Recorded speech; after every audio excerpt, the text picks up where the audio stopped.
when they grow in their relationship with God, they will become more responsible about what they need to do to make sure that the organization or the environment they're in will also attract others to have a better relationship with God.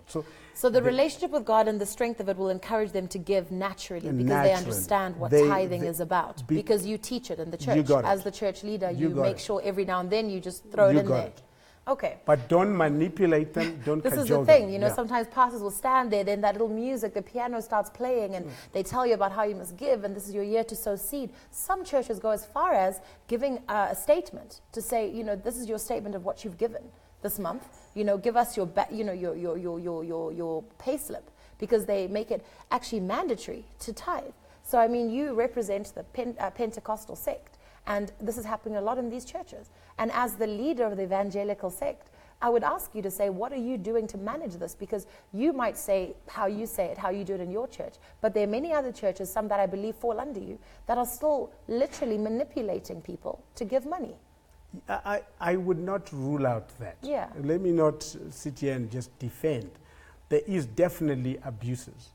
But what I'm saying is that the fundamental aspects of giving are, when you look at the New Testament, and a lot of that abuse is because of people hanging on to the structures that God used for people to give in the Old Testament. But in the New Testament, the Bible is very clear that God loves a cheerful giver. And that is where the essence of giving should be. It shouldn't be given because if I don't give, I get into trouble. If I don't give, demons will come all over me. Or if I don't give, I fall out of favor with the leadership here. But God loves a cheerful giver. So it is there that the whole relationship with God. But how are you managing that with other church leaders? What's the we penalty? Have been going around. Or what's the, we don't have a penalty for that. The Evangelical Fellowship of Zimbabwe is not a governing body for the evangelicals, but it's a fellowship of evangelicals. So we persuade, we encourage, we try and counsel with various leaders on some of the abuses that will be going on. So periodically we meet as heads of denominations. We flag out these issues that, look, this practice, we feel it's a stretch or it's being stretched and it has a potential to abuse the flock. The people of God, basically. So you meet, but people still go back and do what they want to do in their churches. So what's the purpose? It is a journey. It is a journey. So I don't think that you can achieve that because church is a voluntary organization. It is. So at some point, you also don't have the final governance and the authority to say stop it or else, and then they'll say or else. So why exist? Just so you can meet and chat and have an extra title? You could ask the same question: why does the church exist? Because you could still walk out of church. If you did something wrong, and I say, look, Ruvheneko, this was wrong, and then you say, look, then I'm leaving. Then you leave. So it is a whole lot of, that's why I'm saying it's a relationship with God. That is our persuasion. What you try to focus on. All right, now there's a verse in the Bible, Romans 14, verse 21. Okay. That says, it is good neither to eat flesh, nor to drink wine, nor anything whereby brothers stumble, there is offended or is made weak, right?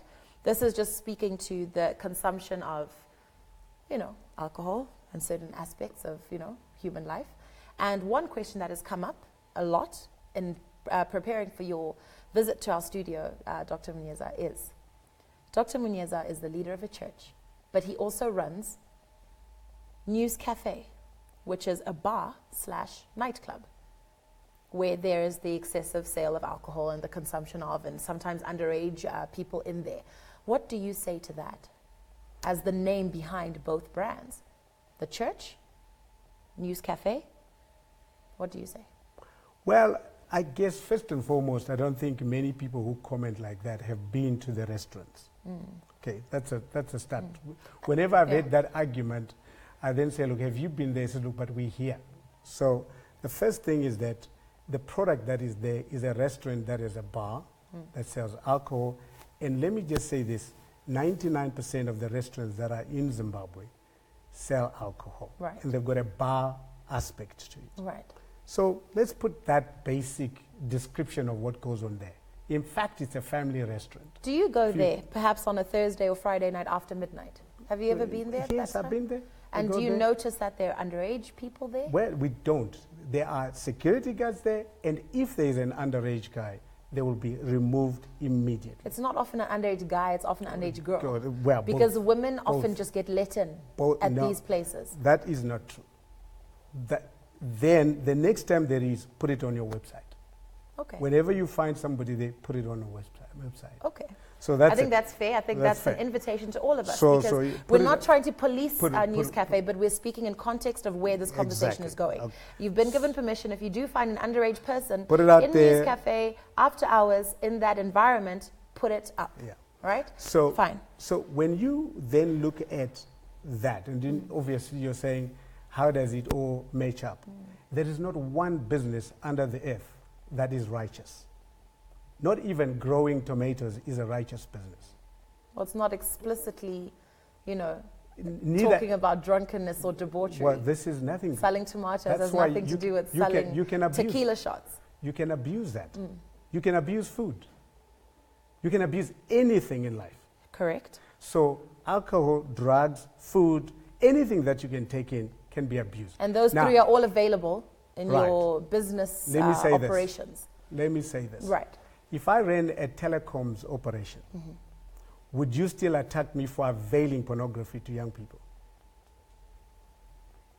You would. No, I wouldn't. Why not? Because I've availed it. It's there. No, but that's none of my business. That's also none of my business that people It is your business. It is your business because it is your business, right? Those are your businesses that you run. And then you're also the leader of a church, where in those church sermons you preach, right? And in these places, and I would like our viewers to help us out here, just tell us in your own words what happens in places like this, especially after midnight. In places like this, we can talk about so many things, Dr. Munyeza.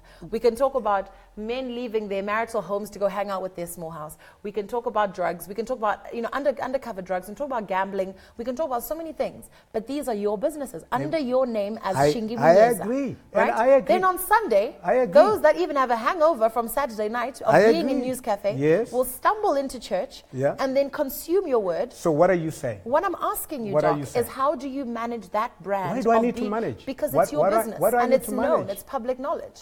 What do I need to manage? Some will question and say that's blasphemous. How do you preach against drunkenness? It's not, so drunkenness is okay. I'm saying, where is it blasphemous that I'm running a business? No, the nature of your business and what happens in there. I've just asked you, right, if I was running a telecoms business, if I was running, even providing Wi-Fi to people, in homes, in public, would you still condemn me for providing access to pornography because it is a product that they are consuming? I think it's different because no, it is different. Why is it different? In that sense, right? What happens in a household, right? That's in a household and it's private. A church is public, a news cafe is public. So you say you could do something bad in a house? Exactly. So people can still do what they do in News Cafe. They can do it in their homes, but no one's going to attach you to it because it's in a private home. But we attach you to it because your name is on the brand News Cafe. Your name is on the brand BCC. So we're like, okay, this guy. There is, right, you've just told me about tourism. You've just told me about tourism. Which is part of your legacy. Do you know that the whole of tourism, if you want to describe it, it is just a place of leisure? Well, there's nothing wrong with that. There's nothing wrong with that. The leisure? So you define me. Do you want to define the leisure? So what is wrong with News Cafe? I never said there's anything wrong with it. So that's what I'm saying. I'm asking you, as a pastor, where some people are questioning. Let's come to our questions here, okay? Josie Mahachi says he is lying. How can he guarantee underage people are not in his club? I'm saying they must show me. I'm not lying. I'm saying they must show me because it's illegal. Okay, so he's insisting. Oh, yeah, I'm insisting. I'm insisting. They must take photos. They must take photos, show them to me, paste them in public.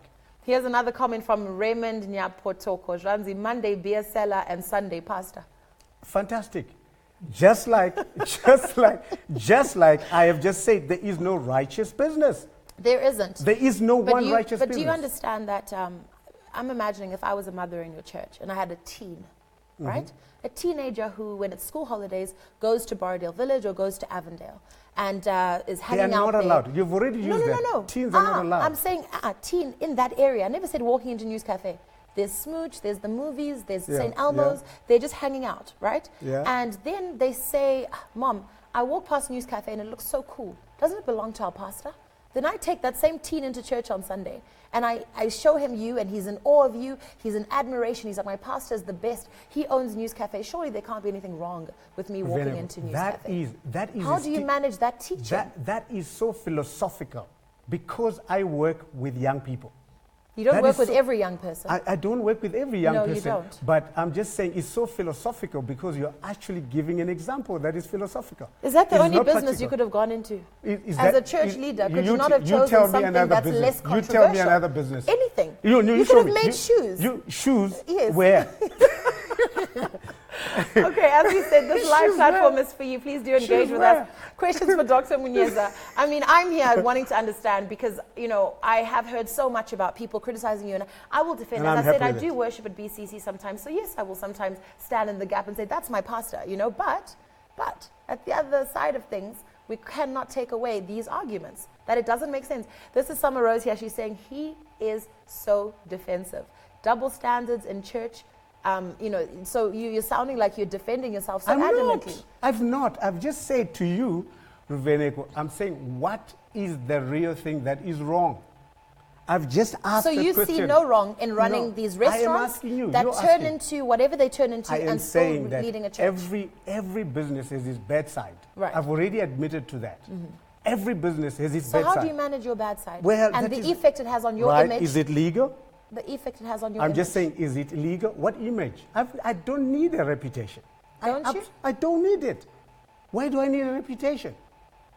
Why do I need one? Here I am intrigued about this comment because my next segment with you, Doc, we've talked about church, we're coming into business, and my next segment with you is politics. Because I don't need one. I would wonder and expect that anybody who has any ambitions would care to have I don't have ambitions for that either. Some kind of, you know. Why would I want to polish my image? I don't need it. I don't need it. Here's a comment here. Baba Matipa Dillian in Harare. You are a game changer, Doc. Well done. All right. Some support of you. There's many people, like I'm saying, who definitely admire your work. And there's some comments that came in before the show that I also want to address on this platform as we just try and cover many of these topics we covered. I think I've addressed that one already. But we want to look at, okay, this one takes us a little bit back, but it says, which university? Solus University. Okay. It says, which university is your doctorate from, and what is your thesis based on? Was your thesis Business management. Okay, okay, there you answered. Another question from our viewers there. This one says, given that Zim is a Christian nation, do church leaders not have an important role to play to drive political or economic change for their flock? The silence from them is deafening. I don't see where that is coming from, because as EFZ, as the Zimbabwe Heads of Christian Denomination, as singular pastors and apostles, we have said that things are not well in our country. Yeah. So I don't know where that comment could be coming from. I think maybe they just haven't heard it. They've just, we've said it many times. Yeah. It's been in papers, it's been we're getting into that. Like I said, I know that you have spoken. Here's another one. He is the current president of Evangelical Fellowship of Zimbabwe. What is the church doing with regards to the political and economic situation in Zimbabwe? Well, there's a whole, are we moving into that? Yeah, okay, there is a whole lot of engagement. So the church has 4 pillars that it is using. First of all, we say we must, five levels of engagement. Mm-hmm. We want to have godly activism. We want to see people getting saved. Mm-hmm. The second one, we want to pray for our country. We want to make sure that there is a godly intervention on where we are. The third one is that we must engage our government, we must dialogue with them on issues that are prevailing. Mm-hmm. And this is ongoing. Right. And I can give you, whether it is the NPRC bill, whether it is the amendment number 1, the church is actually involved at a practical level. Okay. I think people expect us to be screaming and shouting, and we don't have to do that all the time. There's a real engagement. Right. And then we also engage with civic society, the civic organizations that are there, and finding out what is there, what is being done, humanitarian situations, the floods that have just happened. The church is involved there. Sure. And then we also now are talking about our own personal raising of people who will be able to be the salt and the light in those situations.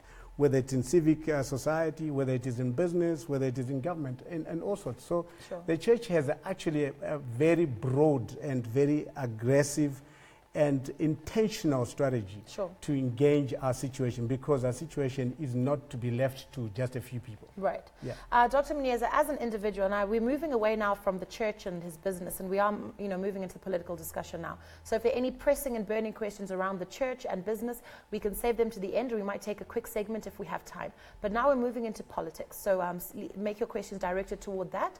But as I said, we might take the pressing ones toward the end. But I want to ask you, Dr. Munyeza, you have been harassed before by what I'll put in quotations, the government, right, regarding your speaking out against certain things. In 2008, you went through something, and I'd like you, for the purpose of our viewers, maybe to tell us the highlights that you would take from that experience regarding speaking out against what you believe in. I just think that, first of all, as a believer and as a responsible citizen, my job is to engage the government of the day, wherever I am in any position or situation that I can influence what's going on. So it's not only because I've been harassed, but I've worked with the government very closely in many aspects. I've actually faced more harassment from the other side, where I was seen as working very closely with government. Yeah, many people thought at some point that you were ZANU-PF. So, and then many people think I am on the other side. So it is just because the nature that I want to pursue is what needs to be dealt with. So I can't pretend and be just hypocritical about our situation. Whenever things are good, I'm the first one to say this is good. If things are not good, I will also engage and say this is not good. So whenever I say it's not good, it's not because I would have said it's not good and because I stood on top of the mountain. I would have engaged the relevant authorities. Is it true that in 2008 you did say Zimbabwe is one of the worst tourist destinations? Never. You never said anything of the sort? Because I've worked so much for this product called Zimbabwe. I never, that you wouldn't speak when I was harassed, it wasn't because of that. It was because of the pricing issue. Yes, that you said you were overpricing tourists. Yeah, no, it was because of we were controlling prices in the hyperinflation era, which resulted in hotel rooms becoming like $5 a room per night. Right. So it was not sustainable. It was killing the product. So we said, look, this pricing control is not working for our sector. So we decided that if we were to survive, we shouldn't go that route. So obviously I was taken in for disobeying the pricing regulations that were given. So that was 2008. Yes. Yeah. So we discussed, and then the authorities realized that I had a point. But only 3 months later, that was in September, 4 months later, we were into dollarized multi-currency era.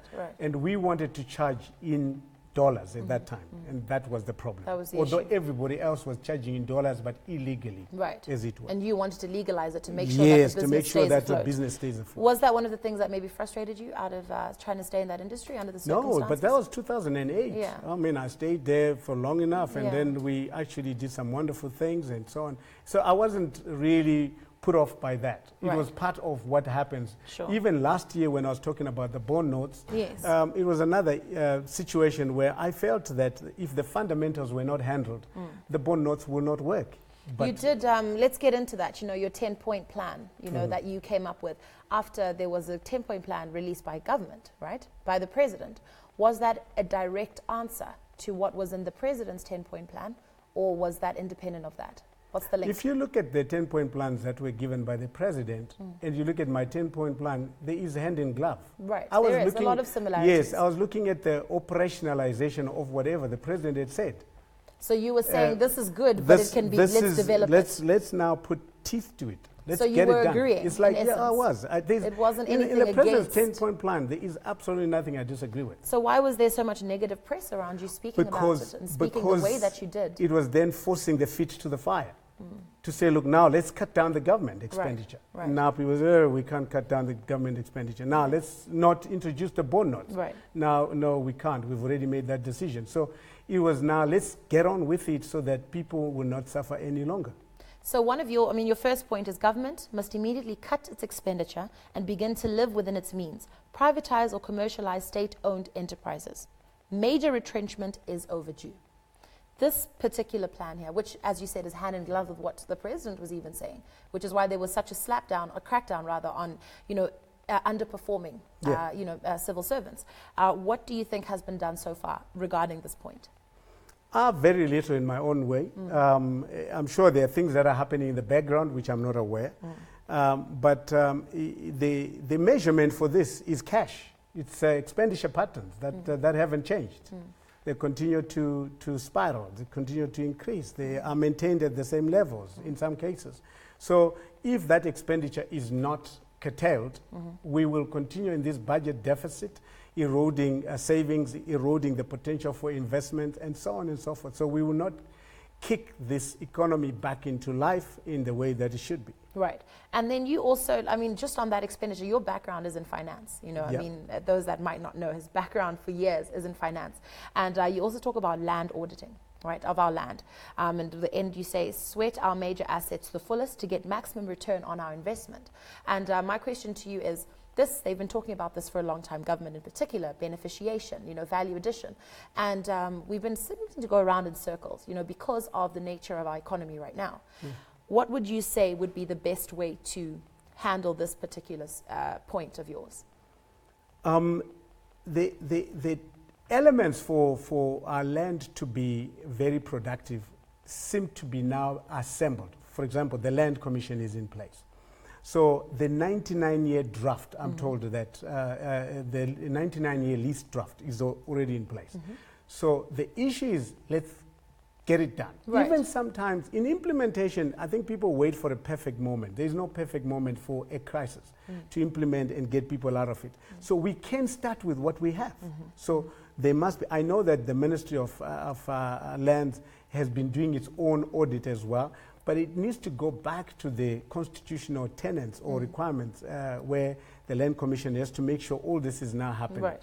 Particularly, now that we've got the rains are back, and now there's the next agricultural season. Can you imagine what we could do when everybody is now being charged to produce on the land? Right. Yeah. So you feel there just needs to be more strict monitoring of that to make sure we get the best results? It must.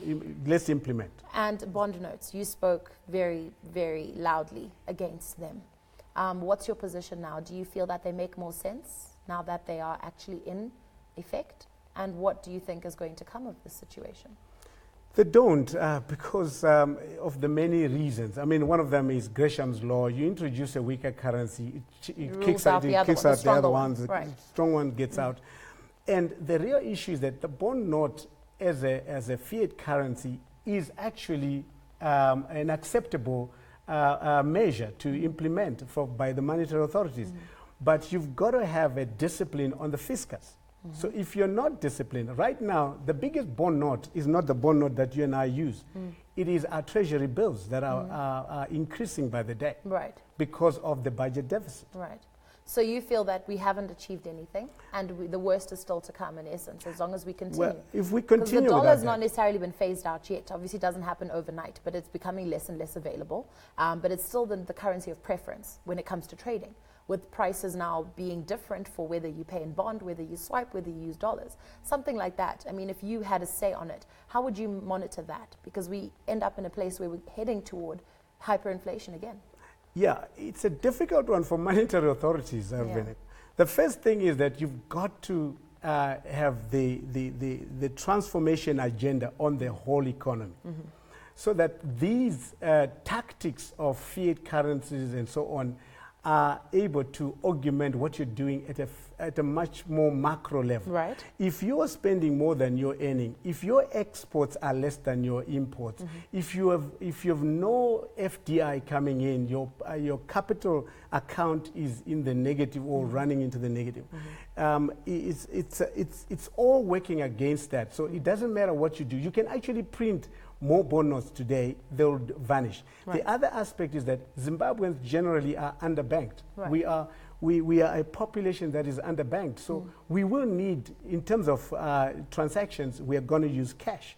So we've got to also ratchet up the process of e-commerce and so on. All that has to come into play so that people will end up using more the plastic money and not using the cash. Right. But also government must reduce its expenditure in line with its income. Sure, sure. And then we must have parastatals that must work for the people and not just for the individuals. Right. Yeah. Now, I've noticed that your branches in Avondale have shut down, right? Yeah. And I want to know from you, as somebody who people do look up in business, in business, has this severely affected you, so much so that you've had to shut down those branches, or what was the reason to close them down? Well, a couple of things is that the rental regimes were just ridiculous. Right. Yeah, so we're also in an environment where people are holding on to their own value proposition. So if it doesn't make sense, for me, business, if it doesn't make sense, shut it and move on.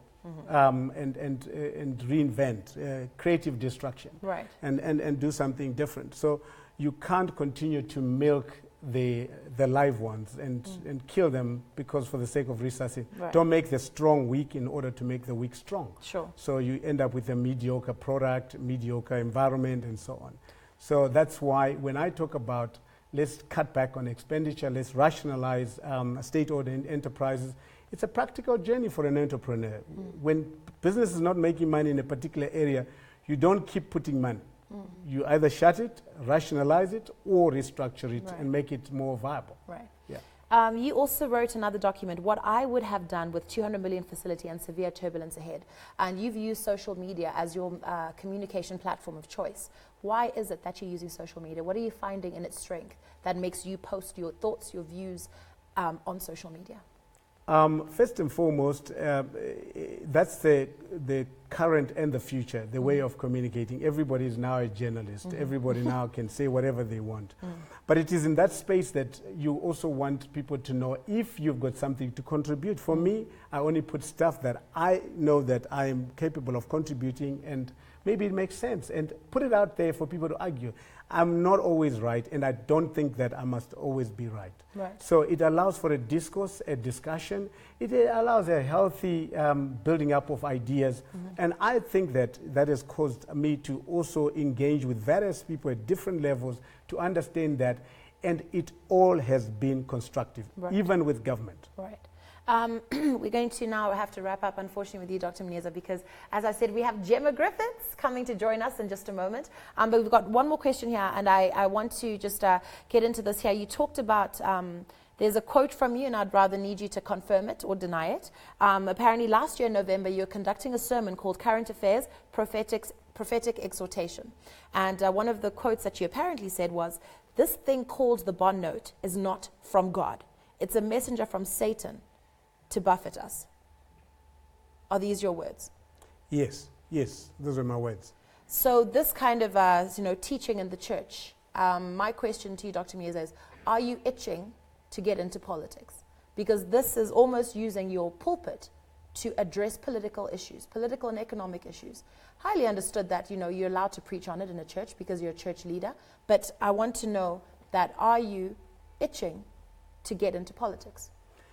Definitely not. I'm not itching to get into politics, and I think that there is always a misnomer to think that we must segment and say, look, you must be there and not there. Now, where are you? Do you agree that we are all spiritual beings? As Fair a start? and fine, okay, right. For the purpose of progress. So, because you must believe in something. Yes. The next thing is, do you agree that we are all political at an individual Political level? animals, yes. Yes, at an individual level. So I don't think that people must feel segmented or annihilated or removed from discussing political issues. Now, when you go to Jesus' time, you will be shocked that parables and some of his examples and some of his confrontations were with the ordinary people, with the Sadducees, the Pharisees, the ruling elite of that time. So you cannot then say, was he trying to be a politician?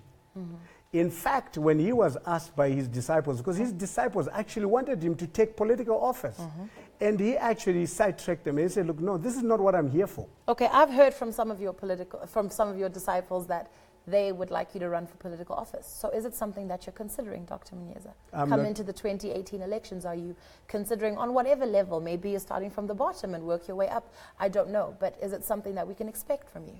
I have not put thought to it. Really? Yes. Not at all? No.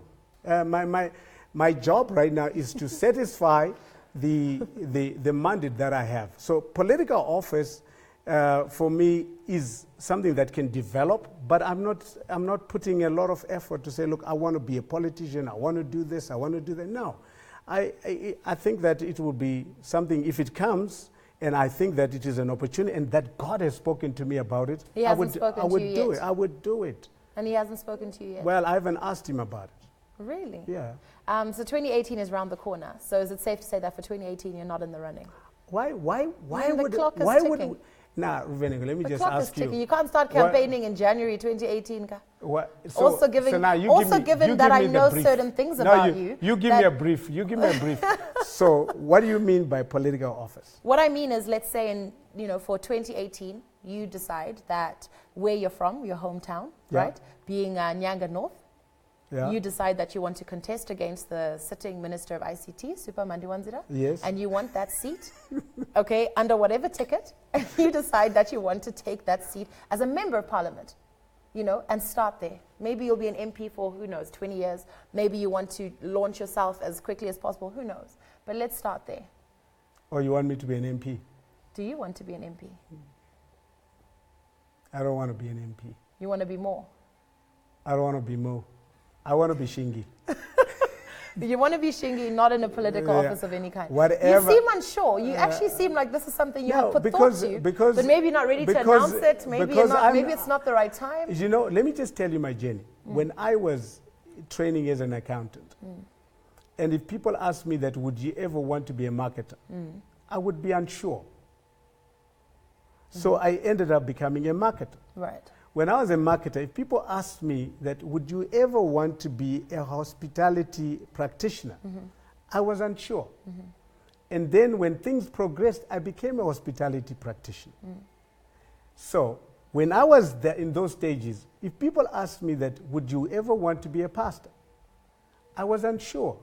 And I've been a pastor. People actually think that I've been a pastor for the past 2-3 years. Been a pastor for 25 years. Yeah. So I was unsure. So how you answer? Do you see how you're answering me right now? You're so- already speaking like a politician. So, no. You're struggling to say yes or no, Why Ruvheneko. why? I have ambition next year to perhaps because for you contest. there is a yes and a no Pretty answer. much, Now for me there is no yes or no. I want to be me. Okay, but you as what? Because Is remember what I I'm said at the doing beginning right of the now. show. What am I doing now? How do we define this man? Why do I need to be defined? The church, business, and Why now do I need to politics. be Okay, defined? let's remove the term definition. Yeah, why do I let's need say to be understanding you, right? You've got people that really support you and look up to you. So they just want to know where the next step is for Dr. Munyeza.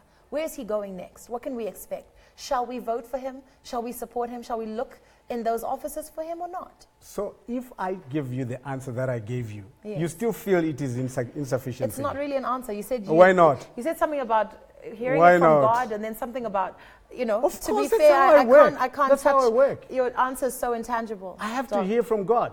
Okay, so we wait for you to hear from God. Then yes, you'll let us know. Just like I walked the journey from being a businessman. I think he wants to be in there, but he's not yet ready. That's my assumption. I don't know. Oh, that's I don't know. That's the assumption of your audience. We're going to have to wrap up, unfortunately, now. But thank you so much, Dr. Munyeza, for your time and your failure to answer direct questions. Even though we've given you 50 minutes of our time to say everything, and not put you in any corners. But just to, and the least we deserved as people of Zimbabwe is to hear whether or not this man will be on a ballot box next year. Leave me alone to be myself. We'll take it. Leave me alone to be myself. But thank you, Ruvheneko. Yes. It's been a good evening. Thank you so much. Thank you so much. It's been good. We want to give you something to take with you. And I want you to go and enjoy some coffee as you wait to hear from God. You and your wife, please may we have those. Paida, can I have our gift, please, for our guest? This is for you from us, especially going into the winter season, Feel free to put soup in it, coffee, tea, whatever it is. Thank you. Oh, wow. All right. So that's for you. More coffee again. Yes, and for Thank your you. wife. Thank you very much. Yes. Thank right. you. Thank you to you and your team. Thank all the best for Ruvheneko. Thank you so much. All God right, bless that's you. it for this segment. And as I said, stay tuned because wrapping up our show tonight, we are going to extend a bit longer just because it's that amazing. I've got Gemma Griffiths coming right here, right now. So stay tuned. Do not go anywhere. We'll be right back. I said I'd go with you. I regret it now. You said we'd take a trip. You had it figured out.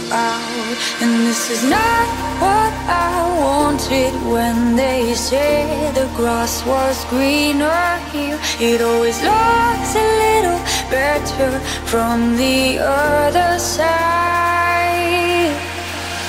Oh, I see our heartbeats gone in overdrive. Now I'm stumbling like a deer in headlights. Oh, I see our heartbeats gone in overdrive. Now I'm stumbling like a deer in headlights. You got me hypnotized.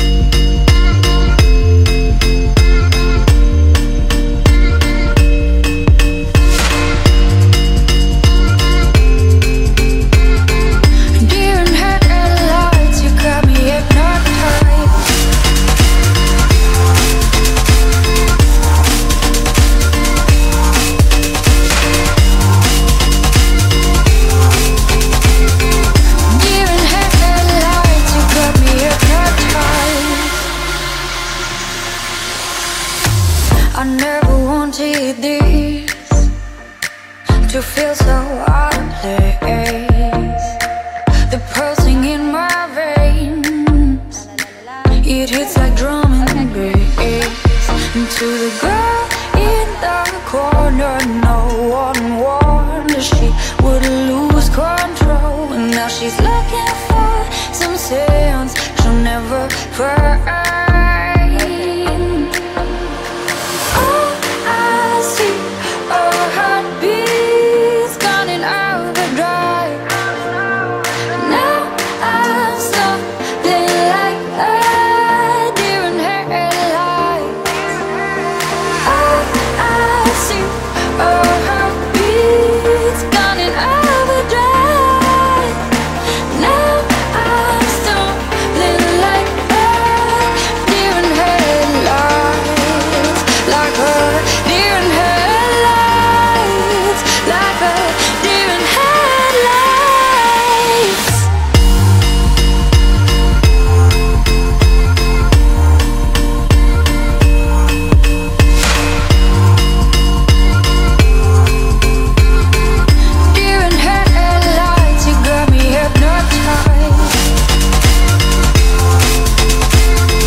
Welcome back to Ruvheneko Online.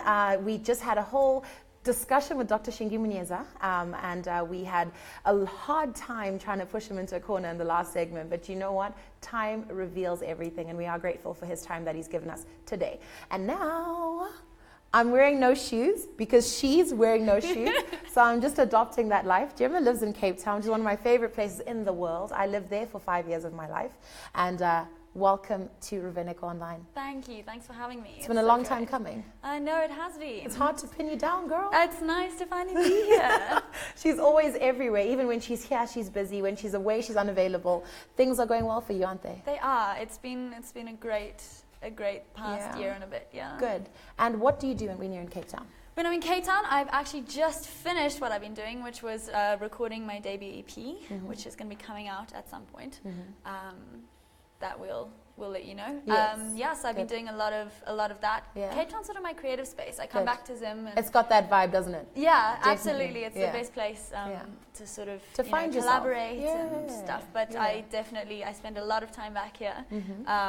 Every month I'm back here for a bit to do a show or to sing Still on very something. connected to Zim. Absolutely, and I wouldn't have it any other way. So as an artist, I mean, you are a white artist in Zim and highly celebrated now. And I think many people are like, who is this Gemma? But many were like, absolute dream, So you'll find that there's different markets that's never heard about you. So what do you do to try penetrate the markets that have never heard about you and that would never know about a white Zimbabwean artist? I think it just takes, at the end of the day, I think music can connect across all barriers, and that's sort of that's always been my goal to break down walls and be like, we can all enjoy something similar, no matter what our backgrounds are, no matter how we grew up or where we grew up across the world. And I'm thinking internationally now, that I'll get texts from people in Australia who've seen a song that I've sung in Shona and have loved it, even though they have no idea what I'm singing about. Now, do you speak Shona or no Taura? Ndinogona. I love that. I love the effort. Yeah. I love the effort. Living in Zimbabwe, I'm sure you can all identify that. As black Zimbabweans, we have learnt the language, but some of our white Zimbabweans don't even bother. Just something as simple as Mamuka say, Magadi. Not Ojishaya, but at least Gemma here is making the effort. How could you not? It's the most beautiful language to sing in as well. Right. Oh my goodness. To sing in, yeah. And we've heard you singing in some of these languages, and in Shona in particular. And I'm so excited to hear you sing. But before we even go there, Gemma, you've done some collaborations, and you've just done one big one, which you played just before we got into the segment with Gemma. But I want you to tell us about that collaboration. And I mean, looking at YouTube, it's the highest hits that your name is identified with. Yes. So let's talk about marketing yourself as a Zimbabwean artist. What are the challenges that you find to get your name out there? Do you have to collaborate in order to be recognized and resonate internationally? I think there's really not one way to go about it in this business, because there isn't one formula to get your name out there. My biggest goal has always been to do something that feels organic with me, so that that collaboration came about completely organically, and we loved working with each other, and I loved the music, and I've often strived to just do something that's not only true to myself, but something that's different. Right.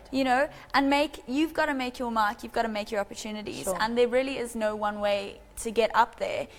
And to be honest, my goal is the journey, because before looking at the big goal of, being a well-known singer, looking at the business side of it, I'm an artist who creates art. And I got into that because it doesn't make sense for me to do anything else because I love it. Right. So I think as long as you're doing something that's organic, people are going to notice that because they're going to see like, wow, this girl likes what she's doing, or this is really her, this is unique. And she's good. She's amazing. Girl. And we got some comments here. TK, Mugandu, and Tungamirai Gunundu all send their greetings to Gemma. So you got some people watching and shouting out there. Guys. Those of you that are watching, I hope that you're prepared. And I'm so sad for you if you've never heard her sing before. But you're going to hear it right here for the first time if you haven't. And she's all over social media. Her Instagram pictures light up my life. Girl. I'll be scrolling my timeline, and she is a ray of sunshine every single time. So do follow her on social media. She's Gemma Griffiths, and Gemma Music on Twitter, and Gemma Mill Griffiths on Facebook. Just Gemma Griffiths as Gemma Griffiths, okay. So Gemma, I'm going to hand over to you now. Awesome. And I'm going to ask you to, perform for us. I will on our little stage. Sorry, it's not as flashy as what you're used to. No, it's stunning. There is an audience, I promise. There is one, hi guys. So take it away. Awesome. So this first one, I thought I would actually do an acoustic version of that song with the collaboration that we talked about. It was with a DJ called Askery from Switzerland. That's just gone. Where did you even find each other? Through people, actually, through other work that I'd written. Right. And yeah, he just got in touch. You know what? I'm going to tell you the truth. I've still never met him. But we've had our how the world works our these phone days. calls and Skype plans and everything. That's amazing. Yeah. So go for it. Here's the acoustic version of what you just watched. Ooh.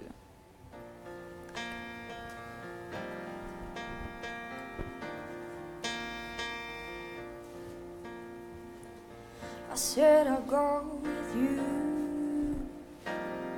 I regret it now. You said we'd take a trip.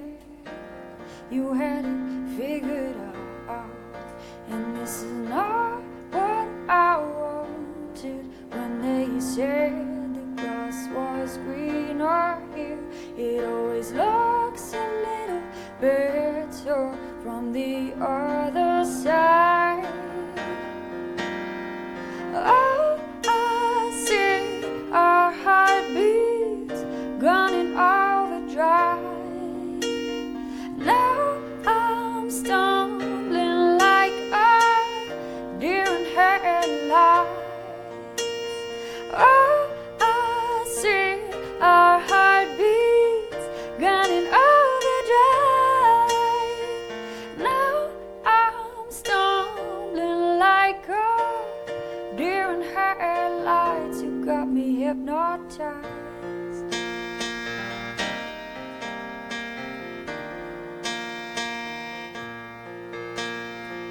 I never wanted this to feel so out of place, pulsing in my veins. It hits like drum and bass. And to the girl in the corner, no one warned she would lose control. And now she's looking for some sense she'll never find. Oh, I see our heartbeats gone in overdrive. Now I'm stumbling like a deer in headlights. Oh, I see our heartbeats gone in overdrive. Now I'm stumbling like a deer in headlights, like a deer in headlights, like a deer in headlights. Oh, so beautiful. Thanks, girl. Absolutely beautiful and effortless. That voice of yours, Gemma, it's so unique, and you get that all the time, I'm sure. If this was the voice, there'd have been like 4 buzzers, like turning around to hear you be like, I want her, I'm stealing her. I mean, absolutely phenomenal. Absolutely phenomenal. And there are many people wowing this right now. You know, people just here saying, Gemma has a beautiful voice. That's Talon Zirenga, Tasha Cannon, and Mika Ab. There are people watching, so people on Twitter as well. Gary Griffiths, family member. Dad. Is that your dad? Hey, Hi, Dad, we Dad. know you're proud of this ray of sunshine. Sammy Edgar on Twitter says he loves what Gemma does with Shauna's songs. And then there's Tendai Muchenje who says, Ndiko ka baby, keke wandisa bigi man, pa piano ka haka. Kano roba music manje. And on that note, I mean, I don't know if you'll allow. I mean, Should we do it? you've done some Shauna songs. You also did recently Ja Praise's did. Dada Dada Chow, Chow, yeah? yeah. And you did Sarowe Biggie Man, and that I came out last did. year, and I think all of us were just like, wow. Some people had never even heard the Winky D rendition, and they heard yours, and they're like, well, let's try and reverse it. Would you please? I on my absolutely request? will. Would I you? absolutely will. Okay, so that'll be Gemma's last performance. As I said, follow her on social media. She is a busybody. She is an amazing talent, and she's our very own. And our purpose here is to celebrate our own, to see how we can support and grow one another. So this is Gemma. She's contactable on social media. As I said, find her at Gemma Music on Twitter, Gemma Griffiths on Facebook, and on Instagram. So Gemma, if you could just end our show for us today with Musarova Biggie Man.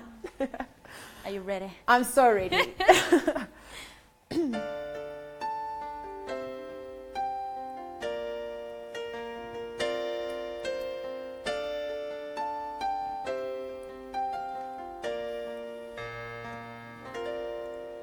Dakacher, Musara Bigaman, Baba Musara Bigaman, Dinendamu Pinza Muna, Dinendamu Pinza Muna. He called me red-handed with a boy beside my bed. It's not what it looks like. We were talking, that's what I said. It's not his fault. I invited him to stay. Daddy, don't be mad, but you were mad Anyway, ndakache musara bigima baba musara bigima dininda mupinza muna dininda mupinza muna ndakache musara bigima baba musara bigima dininda mupinza muna dininda mupinza muna. You caught me red-handed, it won't happen again. It's not what it looks like, said I promise we're just friends. It's not his fault, he didn't get here on his own. Daddy, don't be mad, please leave big man alone. Dakache musara bigima baba musara bigima dininda mupinza muna dininda mupinza muna ndakache musara bigima baba musara bigima dininda mupinza muna dininda mupinza muna dininda mupinza muna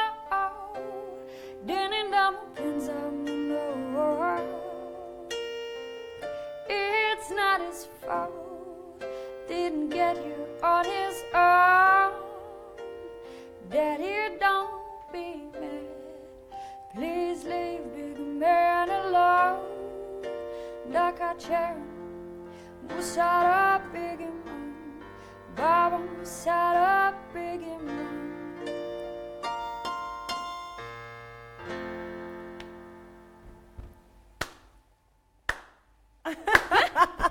That is a slow clap moment, and I want to thank you so much, Gemma. Thank you for having me. Thank you for being a talent. Thank you for being so true to our country. Girl. And always staying connected and being proud of being one of us out there. You know, some people, they go out there, then they lose their culture.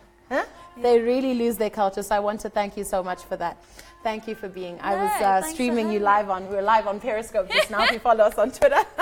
So I captured some moments. But Gemma, thank you, and we'll continue to support you and watch your star rise and rise, and all the very best with everything. Oh, and shout out to Taponeswa Mavonga. We love you.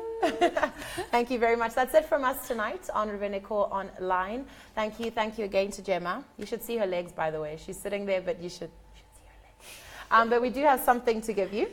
It's beautiful. We want to thank you for joining us. I don't know if I was supposed to give you two. Do you have a special someone you drink tea with? Not in this country. Okay. My mama, I guess.